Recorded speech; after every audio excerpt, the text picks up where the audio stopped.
Hi there, it's Paulie here on a really hot day, just one drinking strawberry wine. Right, kind of a special year for role-playing. This is on the 27th of January, 2024. It will be the 50th anniversary of the release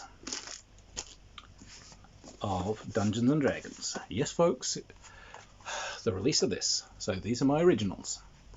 Here they are, lovingly preserved over so many years. Complete with Greyhawk, Blackmore, and I have got a reprint of Swords and Spells. But this is it. Oh god, and here we go. Complete with, yes, they are the originals. Let's do a review of original Dungeons and Dragons. So, for those of you who don't know, which is probably none of you, but let us recap. So,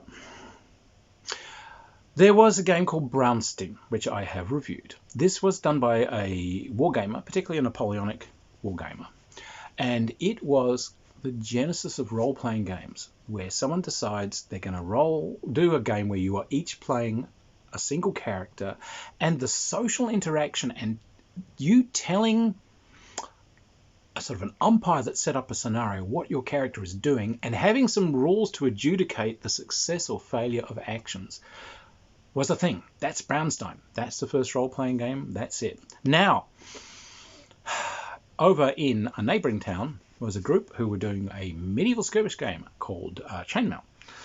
And Dave Arneson had been playing Brownstein, and he had started kind of coming up with a setting idea, and then he told Gary Gygax that they should go and have a look at Brownstein. So they went and played Brownstein a couple of times and had a good time, and then came the idea, wait, why don't we make kind of a medieval adventure world, and we kind of Brownstein it?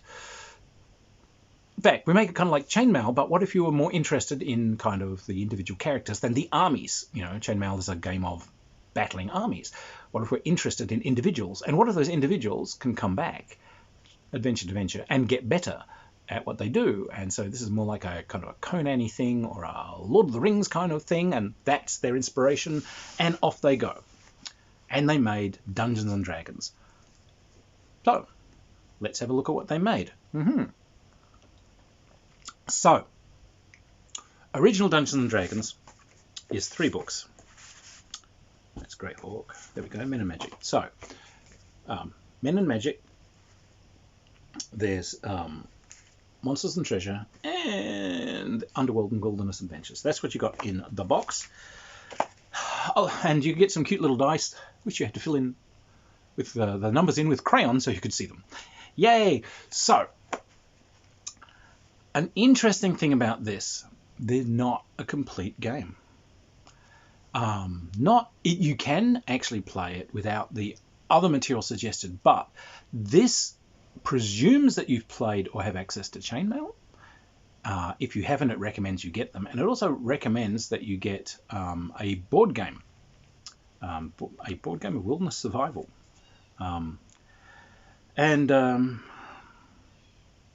what is it called? Once you'd have the Chainmail rules, recommended equipment, Outdoor Survival. That was it from Avalon Hill, which was really just a board game of hex crawling, finding food and not being lost, which we can make up for ourselves, and we did later on. However, they suggested that you have this.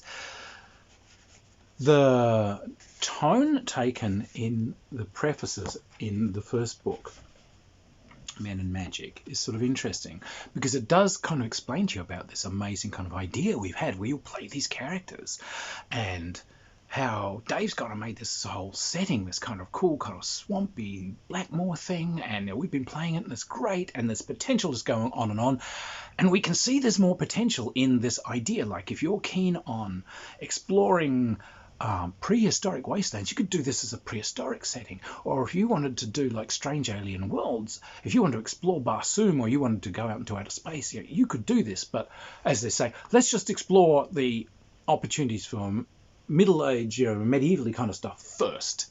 So this is kind of their first blush of inspiration, and you could see they're thinking of where they can take this. So lovely. They're really kind of proud about the fact we've come up with a game that's cheap and accessible for everybody. All you're going to need is these rules.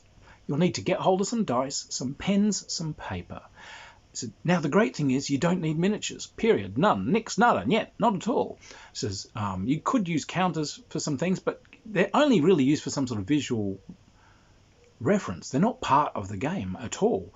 There might be times when you want to show like a visual reminder of like what marching order you're in or something, but this isn't a game of moving miniatures around on a board at all. So the only expense in this is time. It's like that you're getting together with your friends. So we've kind of we made a game for the people, comrades. Lovely. So they've literally said, what are we going to do? Yeah, you need your dice, a 3-ring notebook, some graph paper, sheet protectors, 3-ring lined paper, some coloured pencils, scratch paper, pencils, a patient referee, and your imagination. So, great stuff. So this initial game, you can choose from, there's really only 3 classes of character that you can be. You can be fighting men, you can be magic users, and you can be a cleric. Now it says magic users can be kind of any race, fighting men can be any race. For some reason say clerics are only for humans. I don't know. You can also be like dwarves and elves, and they do actually say hobbits, I believe. Yes, it's hobbits in this one. That was before the the Tolkien estate got onto them. And the rules, I have to say, they're very unclearly written. You kind of needed to house rule these from day one. But dwarves are basically fighters. They roll all the saving rolls as if they're 4 levels higher than they actually are. Because, they are tough. And hobbits are kind of similarly tough. And they just kind of said they can only go to a set number of levels, which is like limiting and weird, and we moved past that and we just ignored that from day one anyway. The writing's a little bit obscure.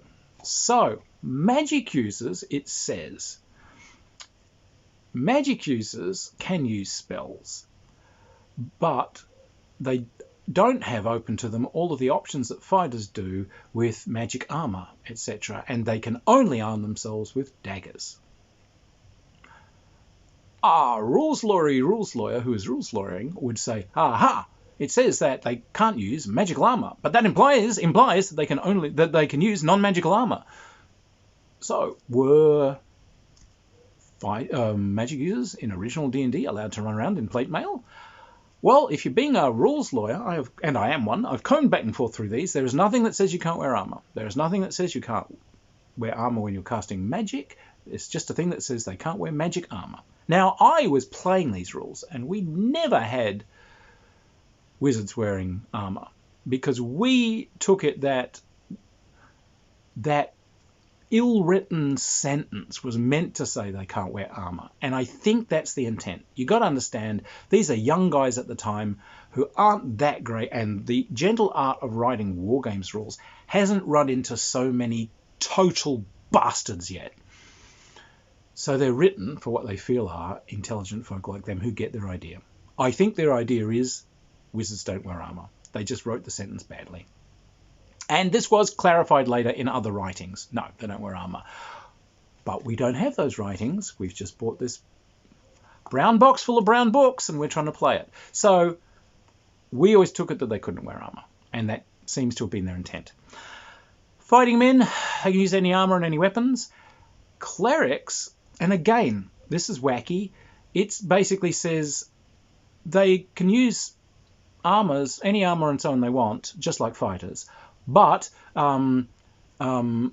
magic weapons and so on, they can only use blunted ones. And again, it's an ill-written set of sentences, and it seems to imply that your clerics can run around with any kind of edged weapon they want, but they can only use blunted magic weapons. Okay, kind of, again, we always only played it they can use blunted weapons. And this is long before we got hold of, like, basic and all that sort of stuff that clarified it. Because, again, that seemed to be their intent. Ill-written sentences, and this is full of a lot of ill-written sentences. Ooh, it really is. It's a game that relied on a certain amount of goodwill. However, the wacky thing is, it doesn't matter what kind of weapon you've got, because none of them make a sort of difference. Now, all characters have levels, exactly as we've seen in every other D&D. You'll get experience points, which allow you to climb levels. You have characteristics. The characteristics have almost no real grip on the game. The only thing that really gets you any bonus is if you roll in the 15 to 18 band. So what they weren't that interested in niggling differences between levels. They just said if you roll your 3d6 and it's in like the upper band, you're someone that's exceptional and you get like a +1 bonus. If it's in the lower band, like the 3 to 7s, I think, you're in the lower band and you get a negative. But there's not +1s, +2s, +3s. There's not kind of niggling extra things. They just say you're exceptional or exceptionally bad. That's all. And so this will get you a bonus on, like, hitting, opening doors, listening, whatever is appropriate to the characteristic. You can trash in points from one characteristic for another when you design a character. There's a little chart. So if you want to have a more intelligent wizard, you can trash in strength at, about a 2 for 1 or a 3 for 1 and make yourself smarter. That is important for wizards because wizards have to have intelligence in order to learn spells. So yes, you do want to be smarter. Also, if you've got your primary characteristic in that upper band, you get a 10% bonus on all experience that you earn. That's kind of the main grip that prime characteristics have on the game. Right, so there we go. Pretty damn simple. All hit dice are 1d6.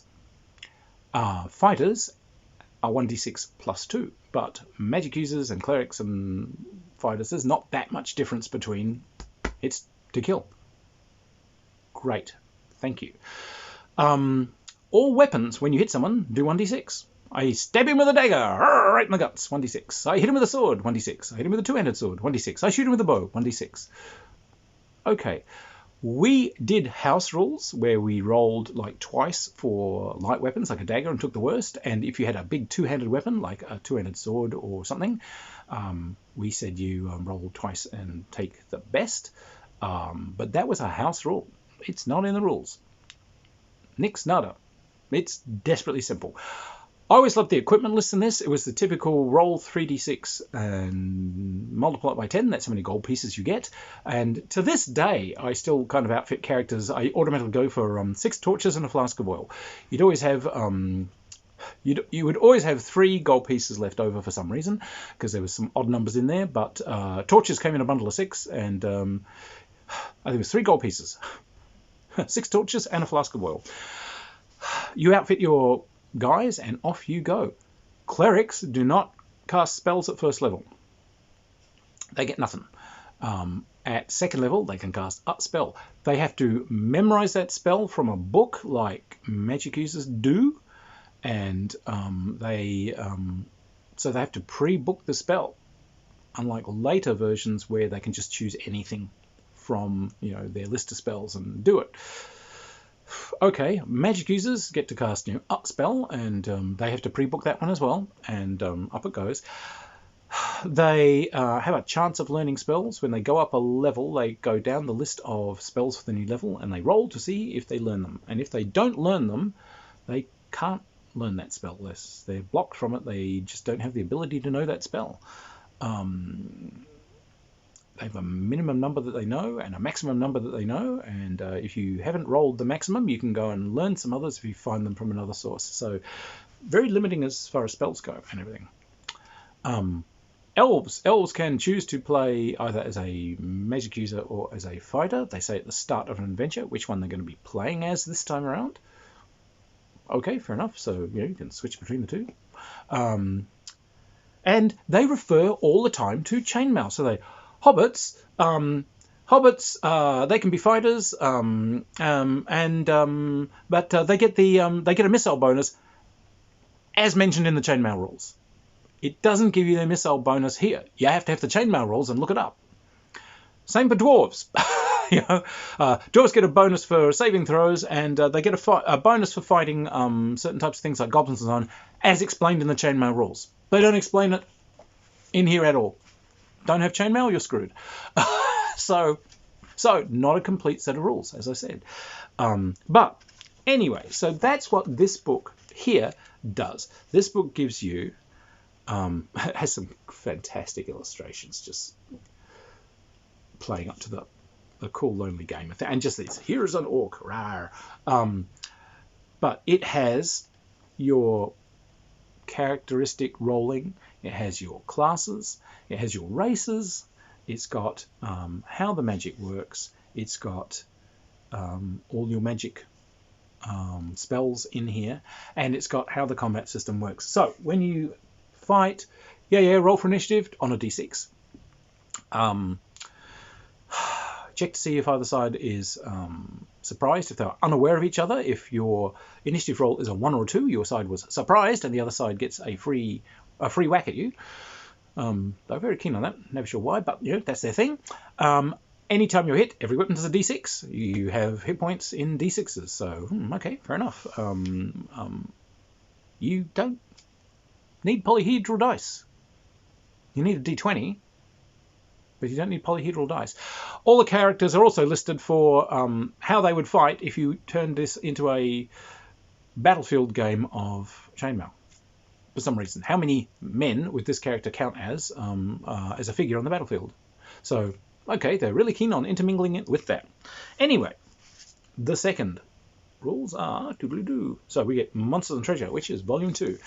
Monsters and Treasure is exactly... I love that stupid little illustration. So, here's all the monster stats.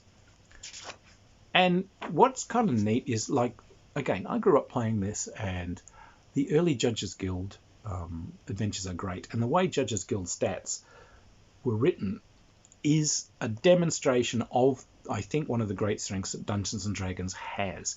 It conveys a lot of information with very little record keeping. So the line about what a monster is in this, as you can see, it'll be number appearing, what its armor class is, how far it moves, what its hit dice are. The infamous, I don't know if you can see it, percent in liar is supposed to be the percentage chance that they're in their lair, but they spelt lair wrong, so they put L-I-A-R.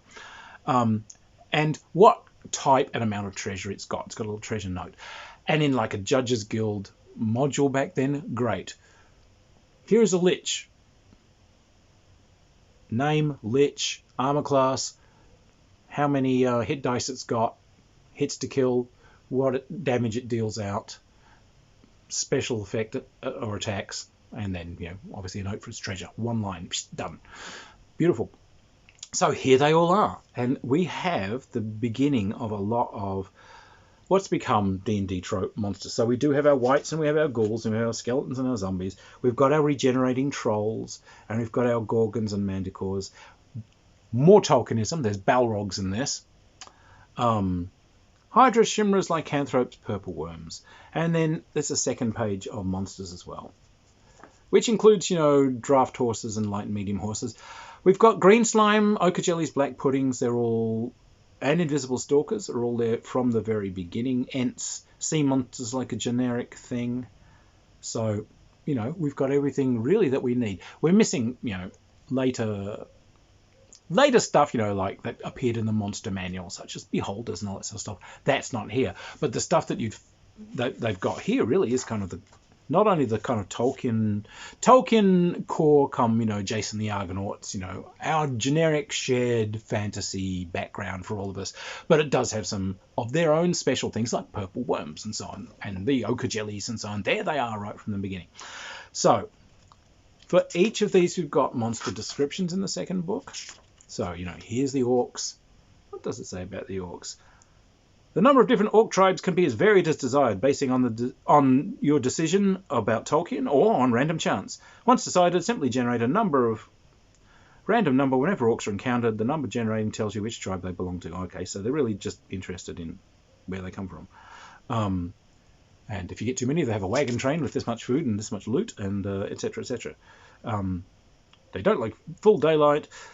They attack orcs of different tribes on sight unless they're under command of a stronger monster, and etc., etc., etc. So, it gives you a little potted description. You can see they're not long. They're really just a paragraph or two, depending on how loquacious they felt like being.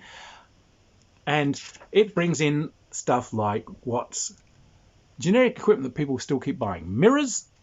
A strongly presented mirror makes a vampire flee. Garlic, a vampire will not approach garlic. If you've got garlic on you, you're pretty much vampire safe. Same goes for wolfbane. If you're carrying wolfbane, lycanthropes of any sort will not approach you. This stuff's important. We still buy this stuff.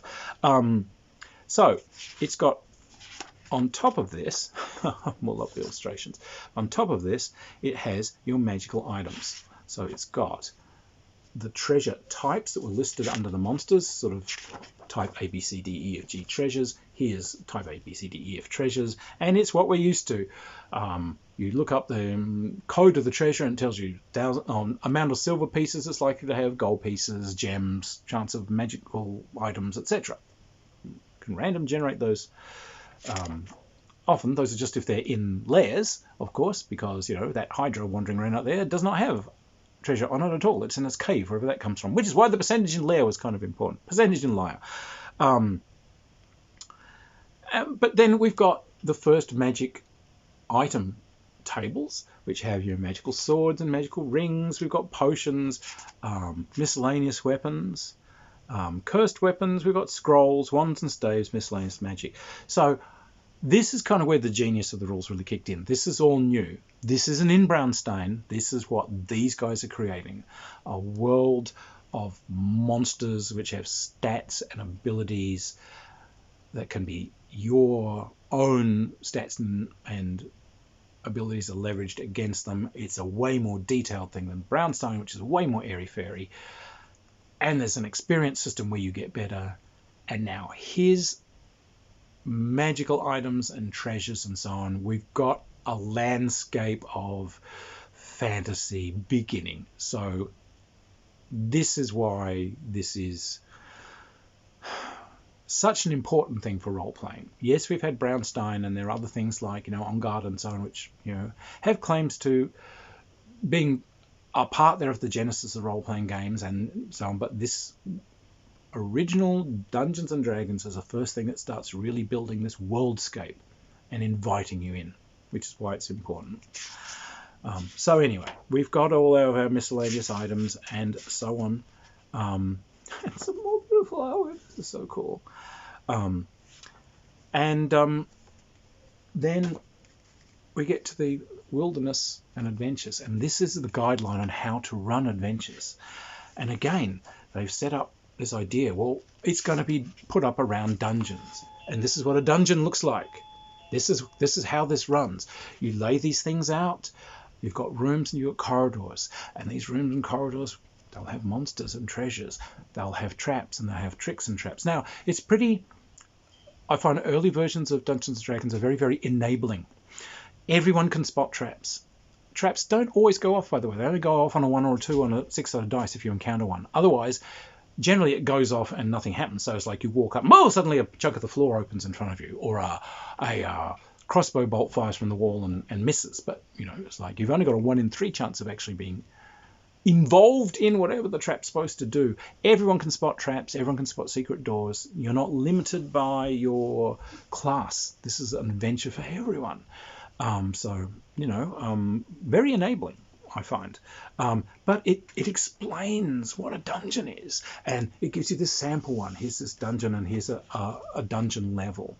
And then it gives you some more ideas on distribution of treasure, and it starts putting in some things, different monsters that you might find as wandering monsters on different levels, and suggested monsters for different levels. And, so telling you're going to have to make at least half a dozen different maps if you're going to prepare, for a campaign play, and then, really just basing it around, kicking open doors and wandering around. But then it starts to get into some cool ideas on the wilderness, and how to run a wilderness, how to do this kind of hex crawl thing where you're going to wander from place to place and find things. Hasn't got to the hex crawl stage yet, but it's relying on you using that Avalon Hill board game and using that kind of mechanic to wander around, maybe get lost, maybe encounter, the occasional bear or whatever. But again, it gives you encounter charts for things that you might find in different areas. And it then puts in rules for building keeps and castles, for having the reason, and you'll see this all through later editions, the reason they keep putting in this thing, when you get to a set level, you can make a stronghold and you'll attract this many troops and so on. It's chainmail again. Now you're forced to be reckoned with in chainmail. You've got a castle, you've got 60 Turcopal style horse archers, you've got 5 knights, and you've got 6 doughty foresters or whatever. That's your chainmail army that they're talking about there. They keep coming back to that. And that's why it's kind of still in there in later editions. It keeps coming back to making these bloody strongholds that nobody wants, but it's this holdover from, and you can be cool in chainmail as well. So that's why that's there. But it does fill in things like how to hire hirelings, how much they cost, and what else we got here? Upkeep, baronies, land combat, all these sorts of things. So it's got a fair bit of stuff on like naval combat in it. If you're doing like flying combats, when you're flying, it just gives you little things whether a shot hits the rider or the riding beast, and random little bits, and gives you samples of play. He's a dragon. Gives you samples of play. So, and again, it's final note. Guy waving a sword, fight on, and that was the basis. That's where we came from, ladies and gentlemen. Now there was pretty rapidly 2 supplements for it, which I will include in this review, and beloved Greyhawk. So this one's again mine with my beloved lizard man. So Greyhawk was kind of like house rules that have been developed by their games group as they're playing, and start coming up with extra stuff they wanted in the game.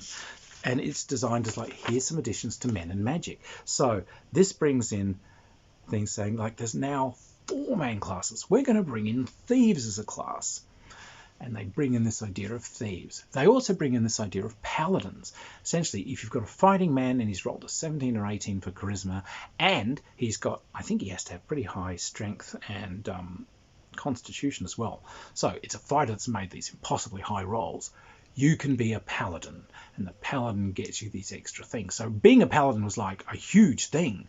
It's kind of like, for those who want to play a good fighter, it was the dream. It's a fighter plus. It's a fighter that gets these extra things because you made these RC rolls somehow. So they were rare as hen's teeth, because you're taking the rolls that you rolled. None of this, I'm just choosing to be a paladin thing. In 3rd edition, it's like, what?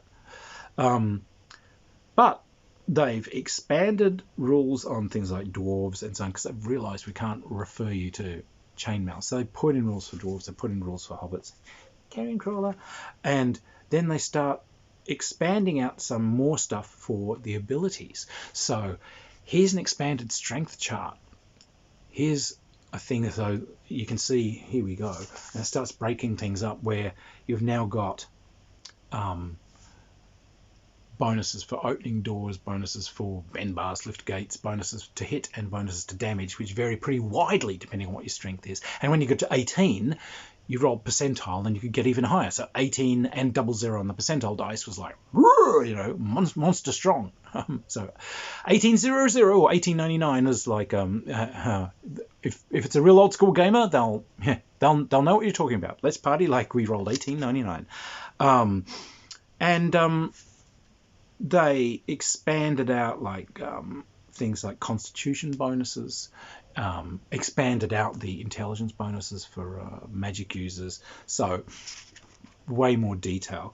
There's another weird thing that they did, apart from they expanded sort of the experience charts for everyone, which is nice. So there were actually more.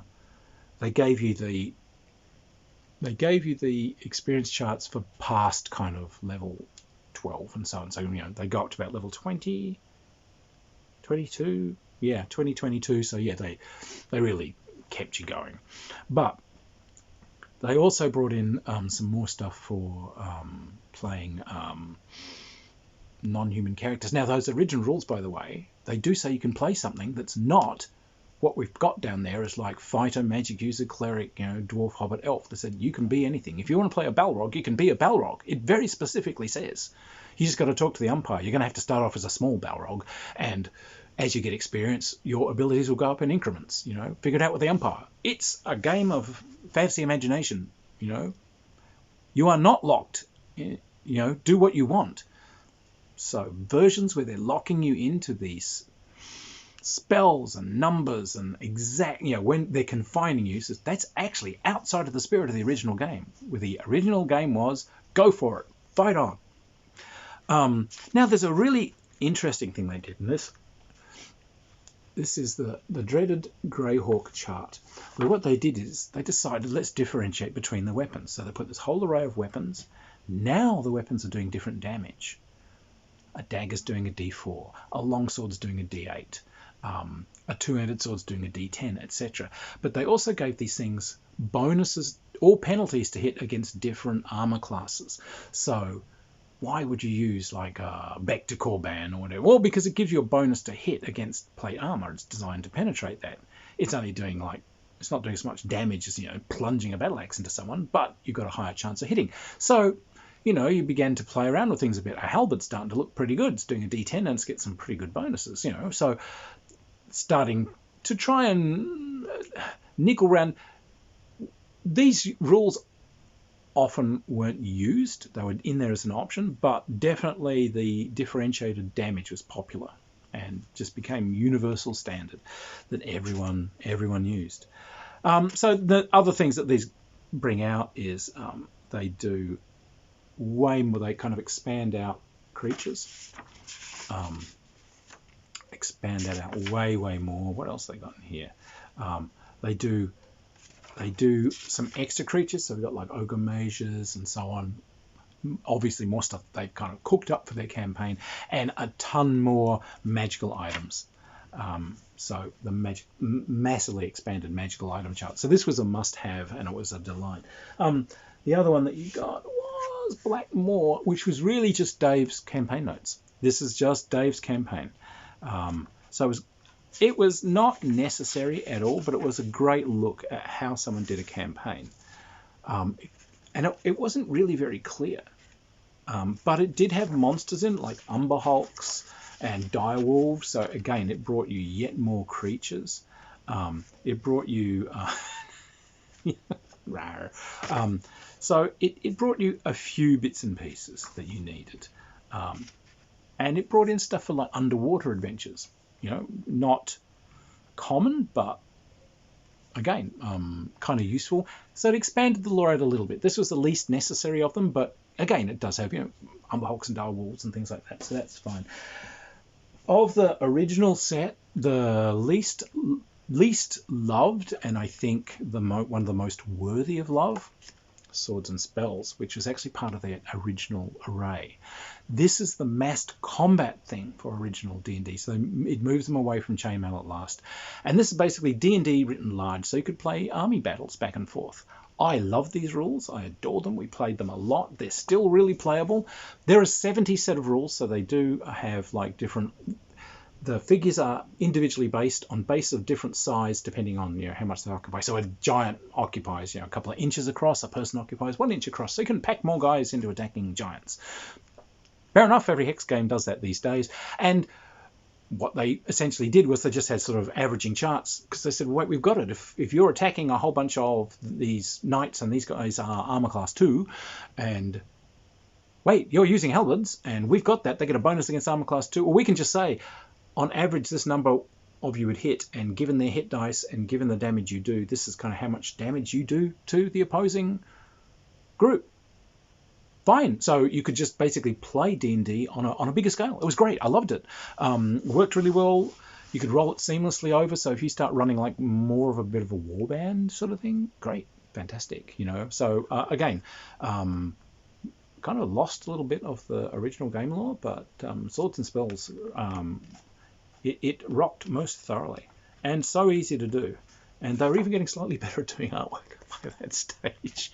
Now, if you get a lot of the very early stuff from Judges Guild and so on, it was done for Greyhawk level original D&D. So you'll see original D&D, if you're not wearing any armor, like if you're just running around wearing bugger all, that's armor class 9. And you can see a lot. So you can see as you look at the stats, that's what some of the very early stuff is.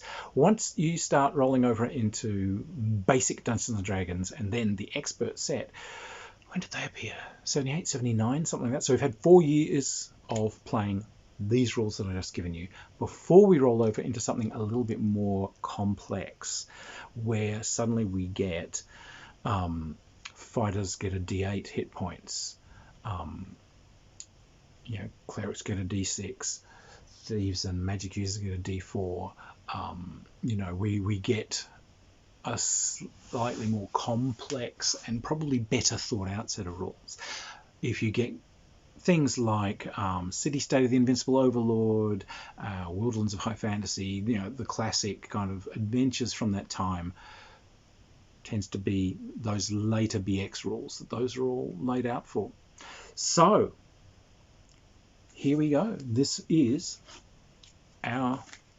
This is our original D&D. This is what we're celebrating this year. 50 years since this little gem hit the bookstores and opened up worlds. I think it deserves praise. You can see they're feeling their way into new territory. I might be slightly unkind to say I'm accurate when I say that they had clumsily written sentences and so on, because it's new territory. They're exploring. They're not sure. It didn't cross their mind that people might be that passionately engaged in niggling over differences and so on. But what they did was make solid bones for something that changed the way games are looked at and played.